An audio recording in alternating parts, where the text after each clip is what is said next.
इय्याका नअबुदु व इय्याका नस्तईन।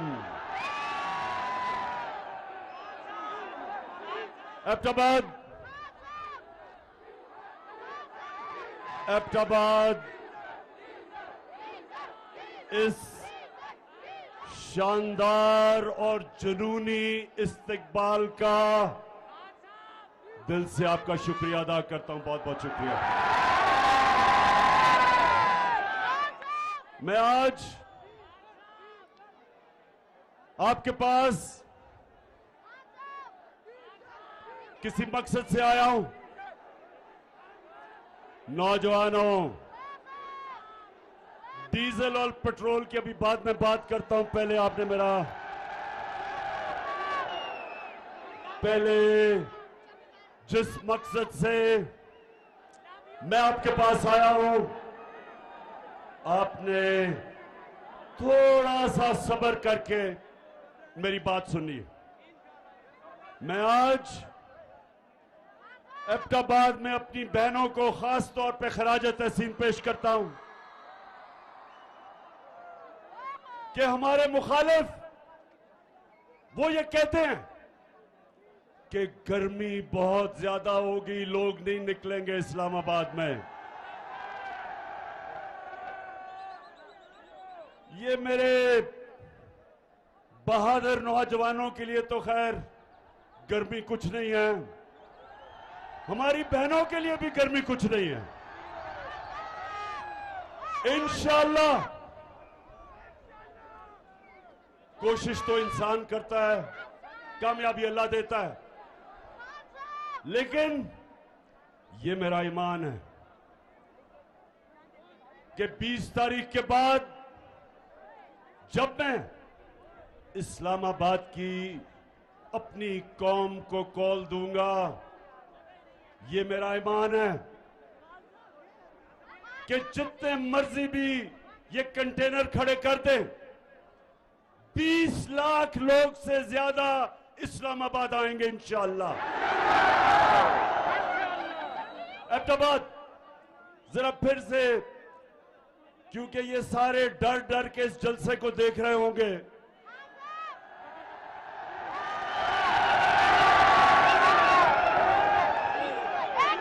तो ये रहा कि आपकी तादाद कितनी ज्यादा और जिस तरह गर्मी में जुड़ के आप सब खड़े हैं, लेकिन दूसरा जो इनको खौफ है वो आपके जुनून का खौफ है। इस्लामाबाद में एक इंसानों का जुनून आने वाला है और एक आवाज होगी इस्लामाबाद में कि हमें हकीकी आजादी चाहिए, हमें इंपोर्टेड हुकूमत नामंजूर। इंपोर्टेड हुकूमत, ये एबटाबाद, ये आपका जुनून वो नहीं होना है जो होना चाहिए। इंपोर्टेड हुकूमत किसी सूरत ये कौम इन डाकुओं की जो अमेरिका से साजिश करके हमारे पे बैठे हैं, कभी पाकिस्तान कौम इनको कभी भी तस्लीम नहीं करेगी।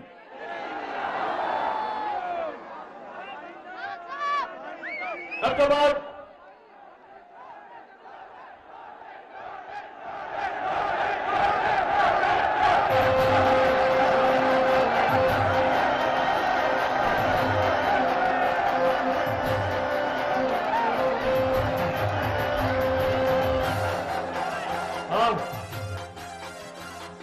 लोटे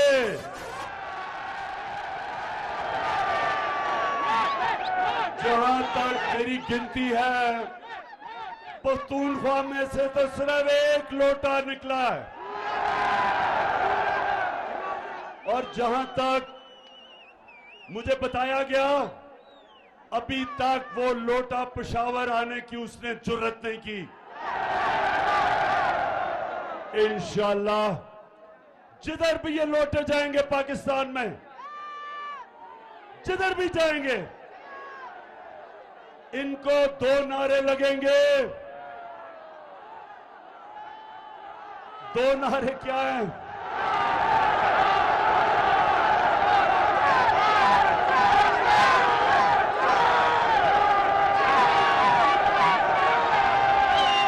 एक लोगों को नारा लगेगा जमीर फरोश चोर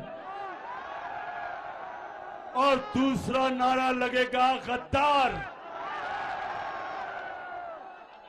जिधर भी ये जाएंगे इनको पता नहीं कि ये 2022 का पाकिस्तान, इसमें हमारे नौजवानों में शऊर है, कौम बेदार है। बड़े तो छोड़ो, स्कूल के बच्चों को भी पता है कि लोटा क्या होता है। इन्होंने एक अमरीकी साजिश का हिस्सा बनके, अमरीकी साजिश का हिस्सा बनके एक 22 करोड़ पाकिस्तानियों की मुंतखब हुकूमत को साजिश के तहत हटाया और इनके साथ शामिल थे यहां के मीर जाफर और मीर सादिक। नौजवानों, ये कौन थे मीर जाफर और मीर सादिक? जिनको नहीं पता मैं फिर से बता दूं, मीर जाफर जो मुसलमानों का, मुगलों का गवर्नर सिराजुद्दौला था, उसका सिपहसालार था, कमांडर इन चीफ था। उसने अंग्रेजों के साथ मिलके गद्दारी की सिराजुद्दौला से, मुसलमानों से। अंग्रेज जीते, अंग्रेजों ने बंगाल, जो मुगलों का सबसे अमीर सूबा था, सबसे ज्यादा पैसा बंगाल से आता था, वो सूबे को मीर जाफर की वजह से अंग्रेजों के गुलामी में गया और उसी जो सबसे अमीर सूबा था वहां कहत पड़े। अंग्रेजों ने इतना लूटा कि लाखों लोग भूख से मर गए वहां। और जब अंग्रेज गया 200 साल बाद, तो वो बंगाल हिंदुस्तान का सबसे गरीब सूबा बन गया। और मीर सादिक वो था जिसने टीपू सुल्तान से आखिर में जाके अंग्रेजों के साथ मिलके गद्दारी की और टीपू सुल्तान की शहादत हुई। और मैसूर जो टीपू सुल्तान की सल्तनत थी, अंग्रेजों की गुलामी में चली गई। ये गद्दारों ने आज ये किया पाकिस्तान से कि पाकिस्तान का प्राइम मिनिस्टर जो किसी से बुरे ताल्लुकात नहीं चाहता, जो किसी के मुल्क के खिलाफ नहीं है, सबसे दोस्ती चाहता है, लेकिन जो चाहता था कि हमारी फॉरेन पॉलिसी हमारे लोगों के मफादात की तहफ़्फ़ुज़ करे, हिफाजत करे, हम अपने लोगों को किसी मुल्क के लिए कुर्बान ना करें। जिस तरह अंग्रेजों, अमेरिकनों के साथ मिलके हमने जो उनकी जंग लड़ी, 80,000 पाकिस्तानियों की कुर्बानी दी गई, हमारा कबायली इलाका उजड़ गया, $100 अरब से ज्यादा हमारे मुल्क को नुकसान हुआ। मैं कभी इस तरह की फॉरेन पॉलिसी मानने के लिए नहीं तैयार था। मैं कभी अमेरिकनों को पाकिस्तान में बेसिस देने के लिए तैयार नहीं था। मैं कभी अमेरिका की जंग में शामिल होने के लिए तैयार नहीं था। मैं रूस से, अगर मैं रूस गया तो मैं चाहता था, और हमारी बात चल रही थी रूस से, कि 30% कम कीमत पे रूस हमें तेल दे ताकि मैं अपने लोगों के लिए पेट्रोल और फजल रहमान को सस्ता करूं।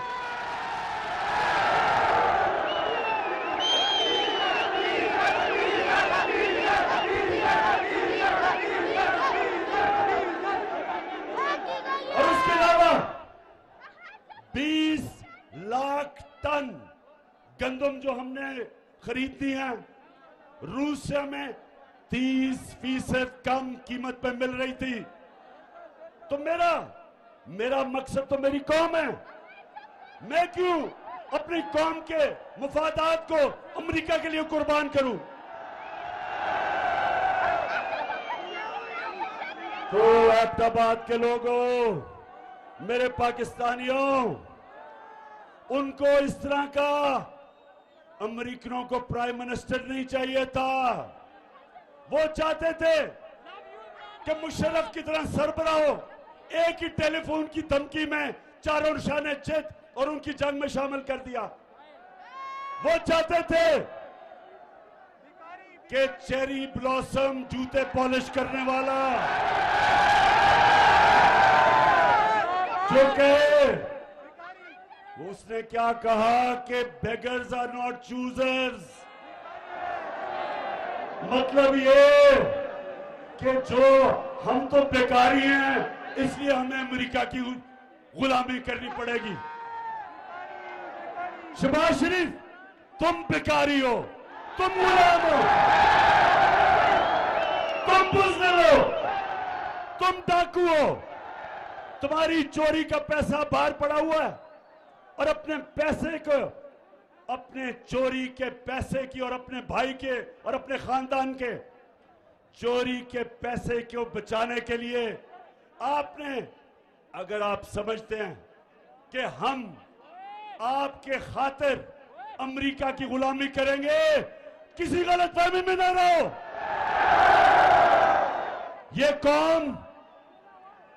ये कौम नौजवानों याद कराओ, ये कौम जब बनने लगी थी, तहरीक पाकिस्तान था, तो वो कौन सा नारा था कि पाकिस्तान का मतलब क्या? ये उस नारे पे बनी है cherry blossom boot polish Shahbaz Sharif. ये अल्लाह के सामने दावा कर बैठी है। जब वो कलमा पढ़ती है एक मुसलमान कौम, तो वो अल्लाह के सामने गवाही देती है कि अल्लाह, तेरे सामने हम किसी के सामने नहीं झुकेंगे, क्योंकि वो शिर्क है, वो गुनाह है। हम अपने अल्लाह, हम सिर्फ अल्लाह की इबादत करते हैं और उससे मदद मांगते हैं। हम ना किसी सुपर पावर को मांगते हैं। हमारा जो लीडर दुनिया की तारीख का सबसे अजीम लीडर ना आया है, उससे पहले ना आ सकता है, हमारे नबी सल्लल्लाहु अलैहि वसल्लम। हम तो उनकी उम्मत हैं, हम तो उनकी उम्मत हैं। और उन्होंने ये कहा था कि इस्लाम मुसलमानों को गैरत देता है, ला इलाहा इल्लल्लाह इंसान को गैरत देता है। हम किसी के जूते पॉलिश करने वाले नहीं हैं। और इंशाअल्लाह इस्लामाबाद में 20 के बाद जब मैं कॉल दूंगा, तो सारी कौम इस्लामाबाद पहुंच के एक पैगाम देगी, एक ही पैगाम देगी, एक ही पैगाम देगी कि इंपोर्टेड हुकूमत नामंजूर।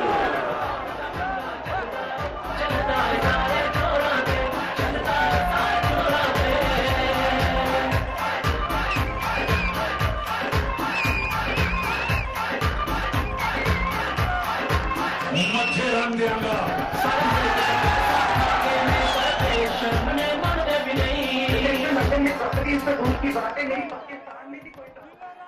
हाँ, कहती मोहतरमा फरमाती है कि लंदन तो छोड़ो, पाकिस्तान में भी कोई प्रॉपर्टी नहीं है। मैंने वैसे जो शरीफ खानदान ने झूठ बोले हैं मैंने कभी किसी को ऐसे झूठ बोलते नहीं देखा। तो अच्छा, अब नौजवानों, बाशऊर नौजवानों, दिलेर नौजवानों और मेरी बहनों, सुनो जरा। मैं आज अपने मीडिया से एक सवाल पूछता हूं। ये जब से इंपोर्टेड हुकूमत आई है, सारी चीजों की कीमतें ऊपर चली गई है। तो मैं अपने मीडिया से पूछता हूं कि कितनी दफा आप माइक लेके दुकानों में और बाजारों में जाके पूछा कि महंगाई है या नहीं है? हमारी बारी तो 4 रुपए टमाटर पड़ते था तो सारे बाजारों में फिरने शुरू हो जाते थे कि जी कितना नया पाकिस्तान। तो मैं चाहता हूं कि हमारा मीडिया हमारे से जो कर गया, और ठीक है मीडिया को करना चाहिए, मीडिया का काम है तनकीद करना, लेकिन ये जो अब इंपोर्टेड हुकूमत आई है, अब तो मुझे माइक नहीं नजर आ रहा कहीं जाते हुए।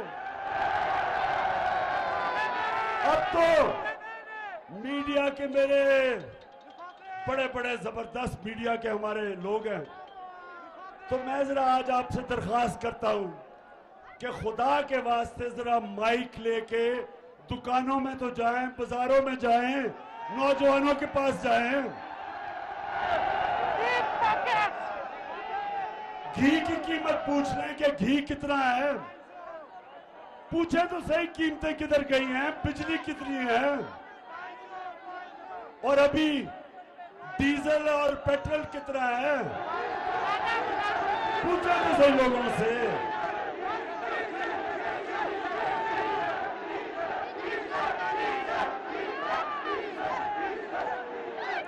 नौजवानों सुने जरा, जब ये जरा सुने, ईरान में मैं जरा आपकी तरबियत भी करता जाऊं, तारीख का भी बताता जाऊं, ताकि आप में और शऊर आए। सोशल मीडिया ने वैसे ही आप पे शऊर पैदा कर दिया। ईरान में 1954 के करीब, सुने जरा, एक उनका बड़ा तकड़ा इलेक्टेड प्राइम मिनिस्टर आया, उसका नाम मुसद्दक था। मुसद्दक इलेक्ट होके आया ईरान में।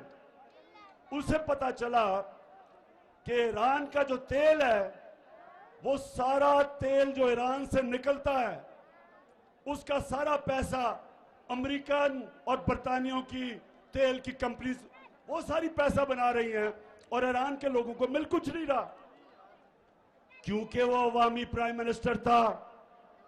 उसने फैसला किया कि ये जो तेल ईरान से निकाल रही हैं, उनको वो नेशनलाइज करेगा, ताकि पैसा नफा ईरान के लोगों को मिले, बजाय बरतानिया और अमेरिकन कंपनीज। अमेरिका की CIA ने, और ये सब अब ये सारी चीजें अवेलेबल हैं, ये आप क्योंकि ये रिकॉर्ड्स डिक्लासिफाई हो गए, आप सबको मिल सकते हैं। हुआ क्या, अमेरिका ने फैसला किया कि इसको कराना चाहिए, रजीम चेंज करनी चाहिए। उन्होंने सबसे पहले चीज क्या की, उन्होंने मीडिया के ऊपर पैसा खिलाया, मीडिया को पैसा दिया कि टमाटर महंगे हो गए, प्याज महंगे हो गए। उसके खिलाफ, मुसद्दक के खिलाफ, पब्लिक को उसके खिलाफ करने के लिए मीडिया को उठाया। फिर उसके अंदर, उसकी पार्टी के अंदर जो सियासतदान थे, उनको लोटा बनाने की कोशिश की, पैसा चलाया। और फिर उन्होंने जो ऑपोजिशन पार्टीज थी, उन ऑपोजिशन पार्टीज को कहा कि इनके खिलाफ मुजाहरे करो। आपने देखा ही होगा, कभी डीजल कह रहे लॉन्ग मार्च करूंगा, और कभी ना बिलावल कह रहे मैं लॉन्ग मार्च करूंगा। कभी सारी 11 की 11 पार्टीज मीनारे पाकिस्तान में निकली इमरान खान को गिराने के लिए। ये ईरान में भी यही हुआ और आखिर में फिर साजिश के बाद मुदाखलत हुई और प्राइम मिनिस्टर मुसद्दक को हटाया गया। यही पाकिस्तान में जो मीडिया के ऊपर पैसा चला है, किन किन के ऊपर पैसा चला है, आपको सबको पता चल जाना चाहिए कि वो आज टमाटर और प्याज की बातें नहीं कर रहे। वो आज बिजली की कीमत जो बढ़ी है बातें नहीं कर रहे। वो आज ये नहीं बता रहे कि ये जनाब एक आदमी जिसको इन्होंने प्राइम मिनिस्टर बनाया है और जिसके बेटे को चीफ मिनिस्टर बनाया है, ये कोई बात नहीं कर रहा कि इनके ऊपर फैमिली पे 40 अरब रुपए के करप्शन के केस हैं। 16 अरब एफआईए के अंदर इनके नौकरों के नाम पे पैसे पकड़े हैं, जिसमें आपने सुना होगा मकसूद चपड़ासी का, जिसको बाहर भिजवा दिया। 375 करोड़ रुपए एक चपड़ासी के अकाउंट से निकले हैं। ये एफआईए का केस है। और आते साथ ही चेरी ब्लॉसम बूट पॉलिश ने एफआईए का वो सारे लोग जिन्होंने तफ्तीश की थी उनको निकाला इसने। उनसे इंतकाम कि कैसे तुम्हारी जरूरत है कि मेरे खिलाफ तुमने तफ्तीश की। कहीं नौजवानों, दुनिया में कहीं ये नहीं होता। मैं अपनी अदलिया से पूछता हूं कि मैं बड़े अदब से पूछता हूं कि इतवार को तो आपने सो मोटो एक्शन ले लिया, आपने रात के 12 बजे अदालतें खोल ली, लेकिन ये जो आपके सामने हो रहा है किसी जमहूरियत में यह हो सकता है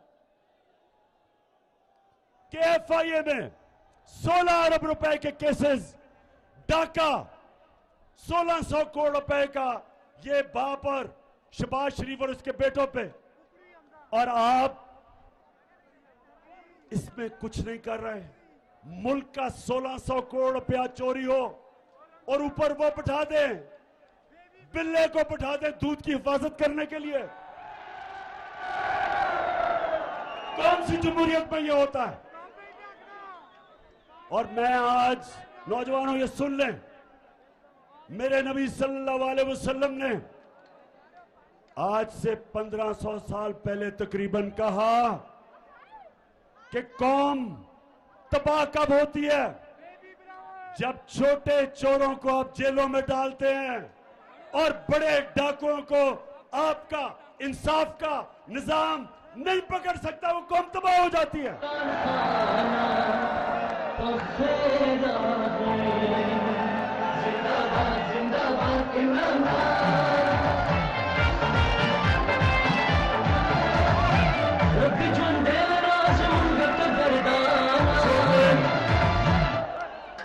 अब देखें, अब जरा नौजवानों जरा सुने, हमारे नबी सल्लल्लाहु अलैहि वसल्लम जिन्होंने मदीना की रियासत बना के एक ऐसी मिसाली रियासत बनाई कि कई सौ सदियों तक, कई सौ साल तक मुसलमान दुनिया की इमामत की उन्होंने, तो उन्होंने जब ये कहा कि छोटे चोरों को जब जेल में डालते हो और बड़े डाकुओं को आपका निजाम नहीं पकड़ सकता, कौम तबाह हो जाती है।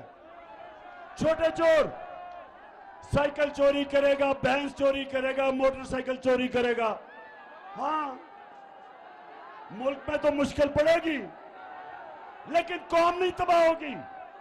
कौम तब तबाह होगी जब अरबों रुपया मुल्क से चोरी करके, और जब आप अरबों रुपया चोरी करते हैं आप बिस्तर के नीचे नहीं रख सकते, आप बैंक में नहीं डाल सकते, आपको मुल्क से बाहर भेजना पड़ता है। और जब अब मुल्क से पैसा बाहर भेजते हैं, डॉलर लेते हैं, जब डॉलर खरीद के मुल्क से पैसा बाहर भेजते हैं, डॉलर की कमी होती है। जब डॉलर कम होता है तो रुपया गिर जाता है, डॉलर ऊपर चला जाता है, रुपया नीचे। जब रुपया गिरता है, और जैसे ये आए हैं रुपया गिरना शुरू हो गया। जब रुपया गिरता है नौजवानों, तो महंगाई होती है, सब चीज महंगी हो जाती है, गुर्बत होती है, मुल्क तबाही की तरफ चला जाता है। आज एक एक दुनिया में मुल्क जो गरीब है, उन सारे मुल्कों पे एक चीज है, उनके पैसे वाले लोग पैसा चोरी करके मुल्क से बाहर लेके जाते हैं और उनका इंसाफ का निजाम उनको नहीं पकड़ सकता।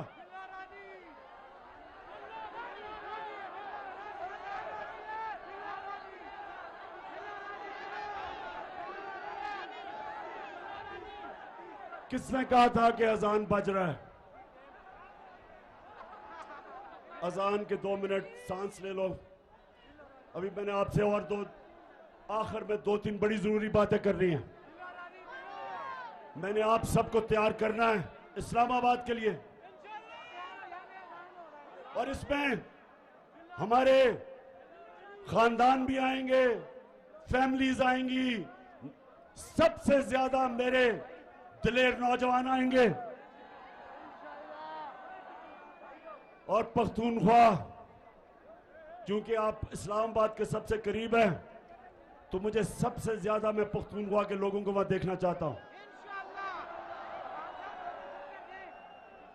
और मेरे लिए नहीं आना आपने अपनी हकीकी आजादी की जंग लड़ने आना है। आपने कायदे आजम का पाकिस्तान बनाने आना है। होगी आजान?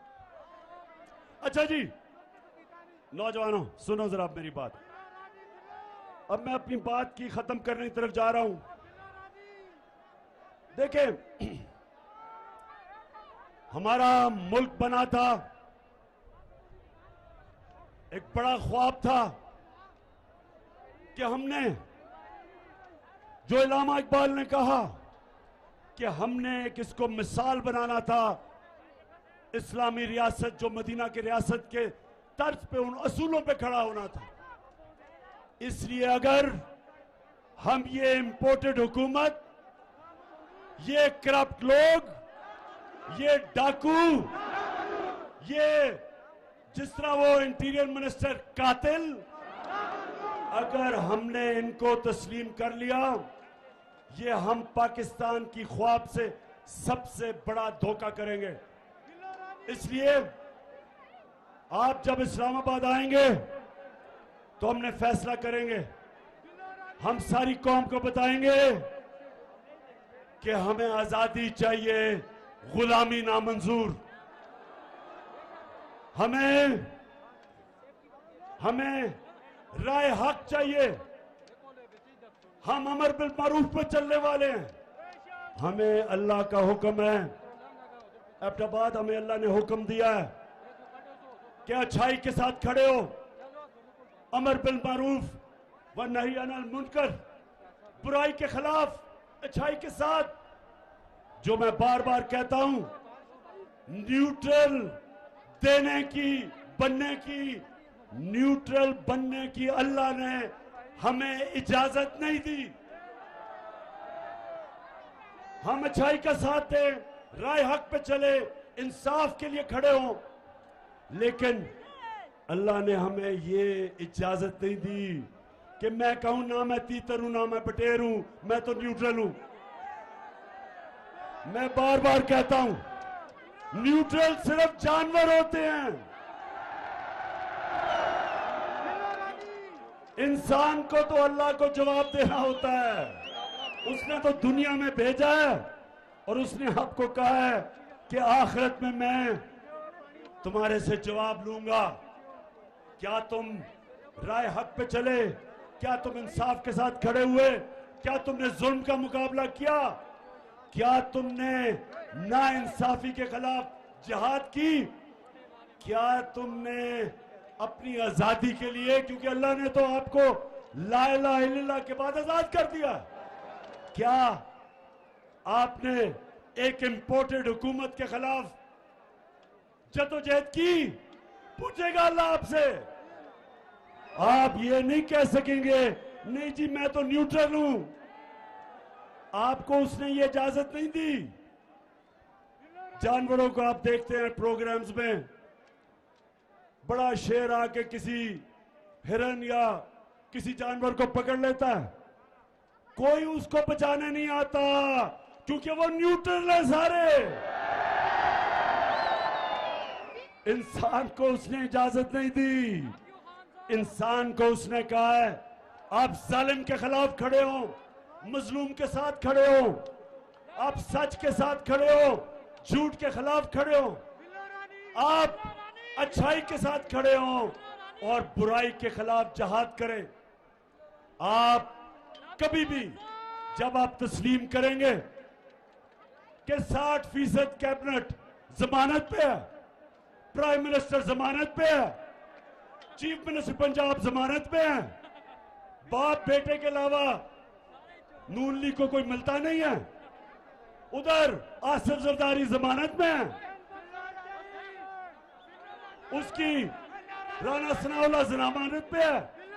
तो ये जब जिस मुल्क के ऊपर चोर डाकू कातिल ऊपर बैठ जाए, नौजवानों उस मुल्क का कोई मुस्तकबिल नहीं है और हम सब पे फर्ज हो जाता है कि हम इस जुल्म और नाइंसाफी के खिलाफ खड़े हो। तो मेरी सारी आपको आज पैगाम एक ही है, तैयारी करें। 20 तारीख के बाद जब भी मैं आपको कॉल दूं, हाथ खड़ा करके बताएं कि आप तैयार होंगे उसके लिए। जो वहां नहीं पहुंच सकते वो अहमदाबाद में निकलें, लेकिन निकलें सब। आप सब निकल के बताएं, अमेरिका को भी पैगाम जाए कि ये गुलाम कौम नहीं, ये आजाद कौम है और हम चेरी ब्लॉसम को बिल्कुल तस्लीम नहीं करेंगे। और ये जो इसने आके कहा कि मैं अपने कपड़े भी उतार दूंगा आटा सस्ता करने के लिए, खुदा के वास्ते शहबाज शरीफ ये ड्रामे खत्म करो।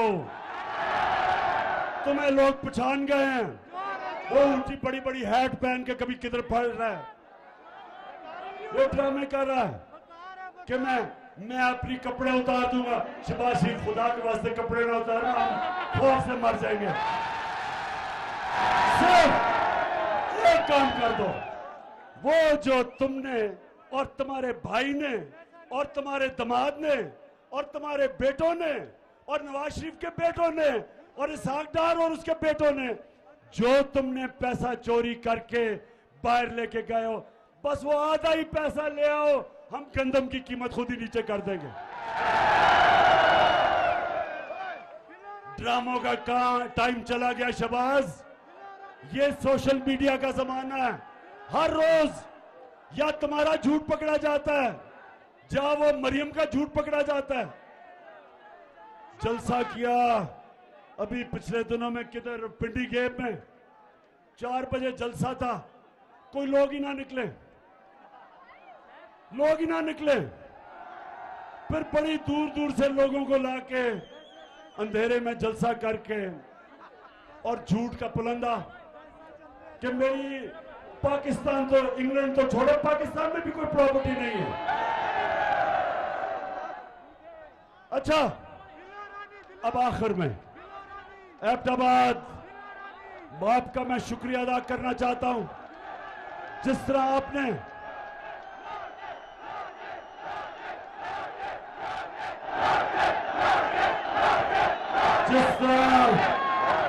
हमें इलेक्शन जताई, शिकस्त दी।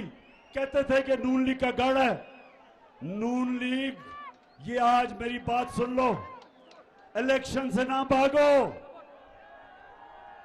जब भी इलेक्शन होगा तुम समझते हो कि तुम अब सेंट्रल पंजाब में रह गए हो, तुम्हें सेंट्रल पंजाब में भी अब छुपने की जगह नहीं मिलेगी, क्योंकि इस पंजाब के, पाकिस्तान के लोग गैरतमंद लोग हैं, हमारे लोग गैरतमंद हैं। हम बूट पॉलिशरों को साथ नहीं चलते, हम अमेरिका के गुलामों के साथ नहीं चलते, हम डाकुओं के साथ नहीं चलते। ये कौम अब तैयार है। 75 साल के बाद मेरी कौम तैयार है उस पाकिस्तान की तरफ जाने के लिए जो हमें कायदे आजम, जिस पाकिस्तान के लिए उन्होंने अपनी जान कुर्बान की, उस पाकिस्तान के लिए हम तैयार हैं। और इंशाअल्लाह जब हम इस्लामाबाद पहुंचेंगे, जब इस्लामाबाद में 20 लाख लोग पहुंचेंगे, तो वो पाकिस्तान हम सबको नजर आना शुरू हो जाएगा। पाकिस्तान जिंदाबाद।